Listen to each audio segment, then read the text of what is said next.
It is March 19th. It's actually Persian New Year. I'll be celebrating with some family later tonight. We're gonna jump over fire. As you can see, I've turned my phone sideways now. Yesterday, I finally went to one of those cancer support groups. It was about 2 hours long, and it was basically like in one of those therapist offices. I sat in this very small room. There was like 8 other people in there, and it felt like an AA meeting, and everybody around me, I'm gonna sound like a total asshole saying this, but it was like a freak show, man. You had all kinds of people. One dude had like all this shit attached to his head, like some kind of Star Wars galactic like emperor dude things going in his head. This other lady couldn't even talk properly, couldn't understand her. This other dude had like half of his face like coming out like Elephant Man. You know, I'm sorry to say it like that, but I mean, they had some real shit going on. The entire 2 hours was just a very negative experience for me because I've been doing very great, distracting myself with all the music and the band and everything, almost to a point where I forgot I had cancer. Then I went there and it kind of just reinforced everything back into my head. And then these people,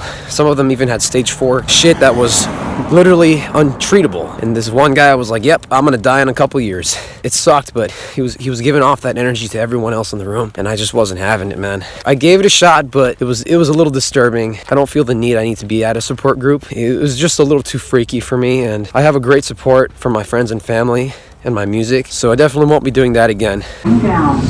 Just came back from a lab result. What? You said I have 2 weeks to live. What? I'm just kidding. Yeah, boost it up. It boosted up. That's my mom. I like messing with her.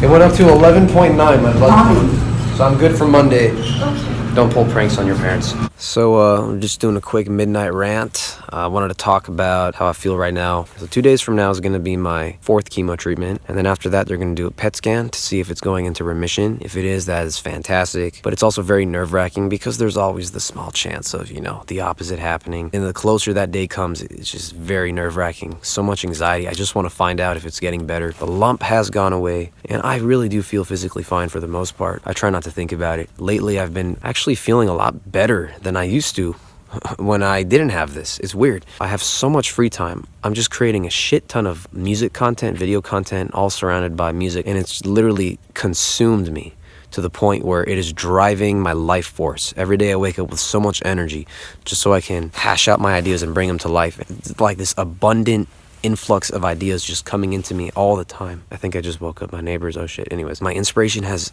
hit its peak. This is like one of my best creative phases I've ever gone through. It's almost like this whole cancer thing happening to me, almost in a way it feels like a blessing. It's crazy, you know? You'd think the opposite, but I really like to say sometimes the worst thing that ever happens to you ends up being the best thing that ever happens to you. It can become your greatest ally, your greatest source of power. So I really believe in that something good always comes out of something terrible. Try not to victimize yourself. I know it's tempting. People want to victimize themselves, and it's really easy when you're in this kind of situation, but there's no use of doing that. You really have to see the benefit, because that's the only way you're going to get better. And if it wasn't for all the music, I don't think I would feel this good. So this is the building I go to, and it looks like we got some drama happening today.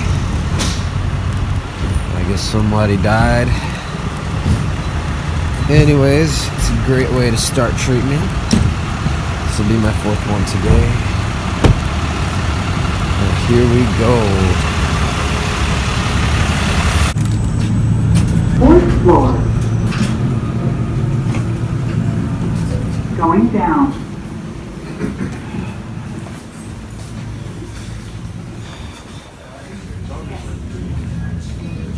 Michael Rainbow.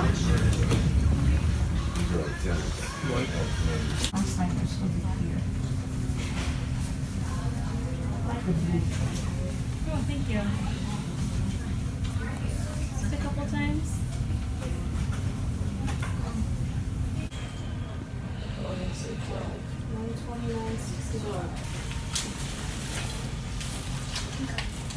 Excellent news today. I just found out my cancer is in remission, but I still have to do 8 more rounds of chemo just to ensure that every single little trace is gone and does not come back. So I'm at Atlantic Records. I'm in the bathroom just doing a little prep talk before my interview. This is basically the perfect job for me, and I had another interview a while back, but I didn't get the opportunity because of my condition. They thought it would interfere, so really hoping this doesn't get in the way of opportunities, man. This is the one right here. See, we got a plaque with Steve Jobs' name, as you can see. So you know it's the shit. And I'm basically doing a little prayer in the bathroom stall before my interview, so. We have a blessing today. I got the job. Yep, I just did opera. That's what happens, man. Weird things come out of your body when you're really happy.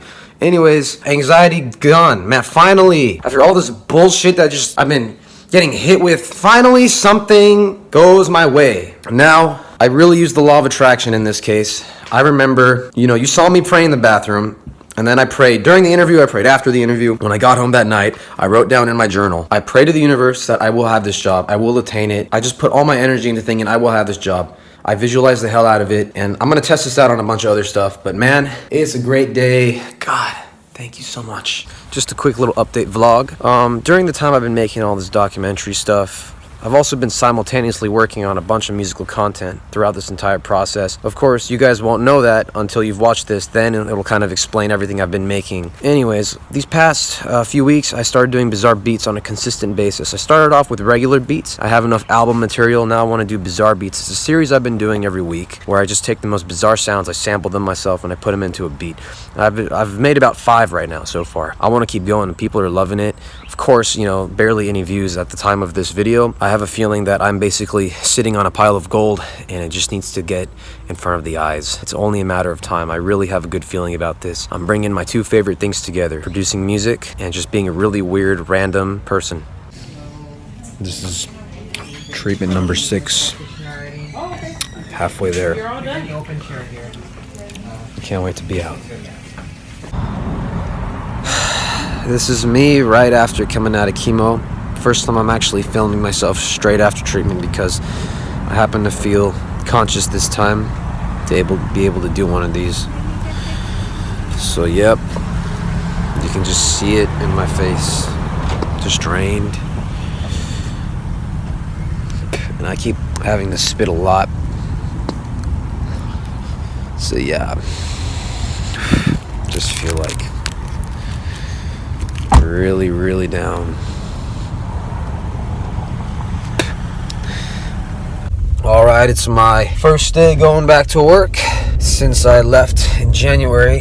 I had chemo 3 days ago. Still have not recovered from all the side effects. I still feel very kind of but whatever. I'm good enough to return. First day starting here at Atlantic. We're going all the way to West Hollywood today. But back on the commute. Good thing is at least I start at 10:30 instead of 9 like back then. So hopefully traffic won't be as bad. Really hoping I'm not going to be doing like bunch of cleaning duties and stuff like that. I expect a little bit of that, but nothing. I hope it's nothing like my internships, man, back in Boston.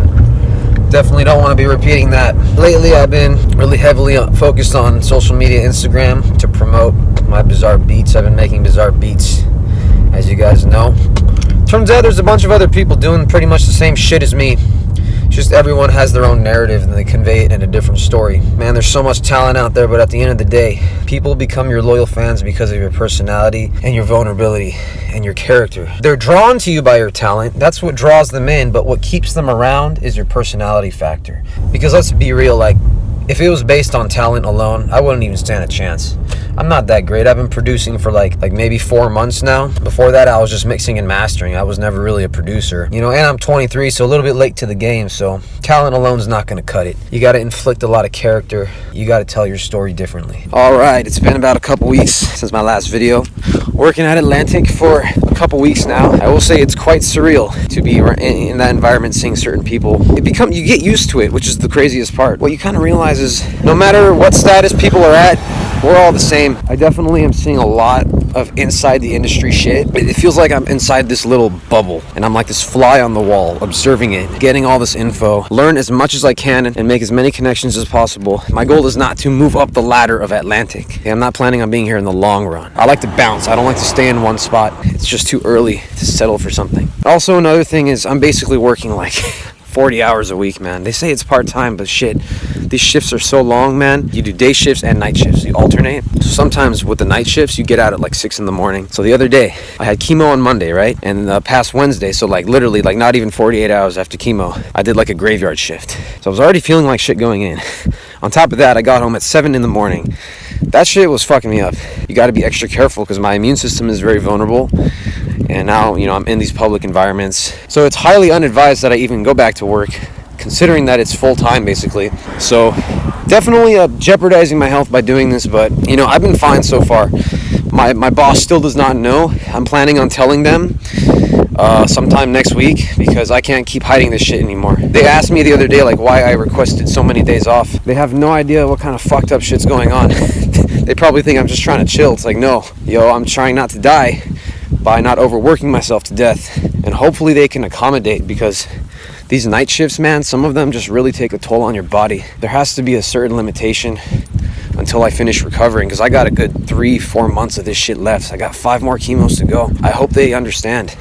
And hey, if they're not willing to accommodate for something like this, not a place I want to be working at, to be honest with you. So that will be your answer. You know what I mean? At the end of the day, whatever happens, even if I lost this shit, I can rebuild it all. You can rebuild anything. Don't ever fucking feel like you're in scarcity. Don't ever feel like this is your only shot. No matter how good of an opportunity something seems to be, there will always be more out there. Don't get fucking clingy and desperate. Don't ever make decisions out of desperation. That's the one rule I try to live by, no matter how tempting that shit gets. Whatever happens, I accept it. If it means I can't work, so be it. Let's hope for the best.